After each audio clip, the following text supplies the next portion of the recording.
एक गांव के किनारे एक पुरानी और खंडर जैसी हवेली थी जिसे लोग काली हवेली कहते थे।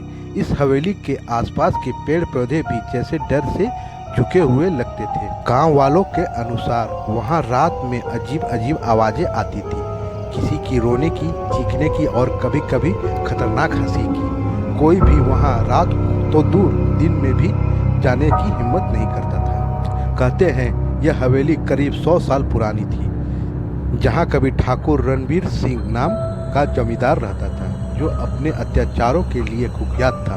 वो अमीर और निर्दय दोनों था। एक दिन उसने गांव की एक लड़की मीरा के साथ जबरदस्ती की। मीरा ने आत्महत्या कर ली, लेकिन मरने से पहले उसने श्राप दिया कि यह हवेली कभी खुशहाल नहीं रहेगी, ना मैं रहने दूंगी। कुछ ही दिनों में ठाकुर की मौत हो गई, लेकिन इसके बाद हवेली में अजीब घटनाएं घटने लगी।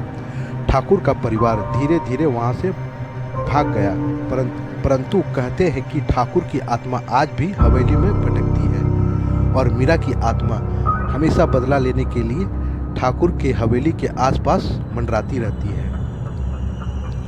एक दिन शहर के कुछ युवा शोधकर्ता इस हवेली के रहस्य की जांच करने आए। वे तीन थे, आकाश, रिया और कबीर। उन्हें गांव वालों की चेतावनी को नजरअंदाज किया और काली हवेली में रात बिताने का निर्णय लिया। हवेली में कदम रखते ही उन्हें अजीब सी ठंड महसूस हुई। अंदर घना अंधेरा था, जैसे रोशनी भी वहां आने से डरती है। परंतु पुरानी दीवारें खून के धब्बे से सजी हुई थी और हर कदम पर लकड़ी की फर्श चरमराती थी। अचानक हवेली का मुख्य दरवाजा खुद ब खुद बंद हो गया। शाम होते होते उन्हें अंदर अजीब अजीब आवाजें सुनाई देने लगी। एक बार रिया ने महसूस किया कि कोई उसके कंधे पर हाथ रख रहा है, पर पीछे मुड़ने पर वहां कोई नहीं था। आकाश ने अचानक रोशनी में एक परछाई देखी जो दीवार पर दौड़ रही थी, लेकिन वहां कोई इंसान नहीं था। आधी रात को उन्होंने एक कमरा खोला जो हवेली के सबसे गहरे कोने में था। अंदर एक पुरानी लकड़ी की अलमारी और दीवार पर एक बड़ा शीशा था। जैसे ही रिया ने शीशे में देखा, उसे अपनी परछाई के अलावा एक सफ़ेद साड़ी में एक लड़की नजर आई, जिसकी आंखें खून जैसी लाल थी। वह लड़की चिल्लाई, यहाँ से चले जाओ, नहीं तो तुम्हारा अंत भी यही होगा। अगली सुबह वे सभी घबराए हुए थे, लेकिन जब उन्हें कबीर को आवाज़ दी तो कबीर वहाँ नहीं नजर आया। आकाश और रिया ने उसे हर जगह ढूंढने की कोशिश की, लेकिन वह गायब था।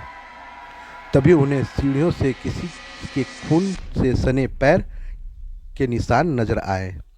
निशान हवेली के तहखाने की ओर जा रहे थे। तहखाने में घूमते ही उन्हें खून से भरी दीवारें और कुछ अजीब चीज़ें मिली।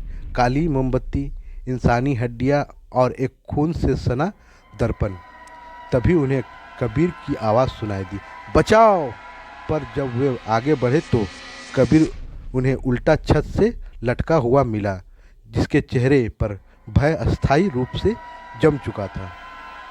तहखाने में एक पुराना टूटा फूटा ग्रंथ मिला, जिसमें लिखा था कि इस हवेली में काले जादू का प्रयोग होता था।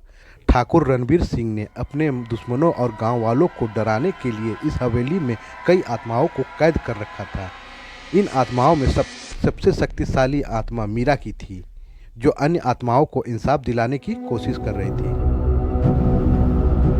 जैसे ही आकाश और रिया ने उस ग्रंथ को पढ़ना शुरू किया, हवेली की दीवारें कांपने लगी, दरवाजे अपने आप बंद हो गए और हवा में अजीब सी गंध फैल गई। तभी ठाकुर की आत्मा प्रकट हुई, जो बेहद डरावनी थी।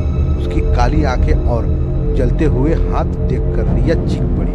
ठाकुर ने गुस्से में कहा, तुमने मेरी नींद खराब की है, अब तुम भी यहीं मरोगे। आकाश और रिया ने किसी तरह हिम्मत जुटाई। उन्होंने ग्रंथ में लिखे मंत्रों का उच्चारण करना शुरू किया। जैसे ही मंत्र पूरा हुआ, मीरा की आत्मा प्रकट हुई, जिसने ठाकुर की आत्मा से लड़ाई शुरू कर दी। हवेली की दीवारें टूटने लगी और हर तरफ आग फैल गई। अंत में मीरा ने ठाकुर को हराया और उसकी आत्मा को हमेशा के लिए कैद कर लिया। लेकिन इस लड़ाई में मीरा ने भी अपना बलिदान दे दिया। हवेली ढहने लगी और आकाश और रिया किसी तरह वहां से बाहर निकल गए। जब वे बाहर आए तो सुबह का उजाला फैल चुका था। हवेली अब पूरी तरह ध्वस्त हो चुकी थी। गांव वालों को जब यह बात पता चली तो उन्होंने आकाश और रिया को धन्यवाद दिया, लेकिन कबीर का शौक कभी नहीं मिला। आज भी उस जगह जाने की कोई हिम्मत नहीं करता। वहाँ मीरा की आत्मा आज भी अपने जीवन को याद कर भटक रही है।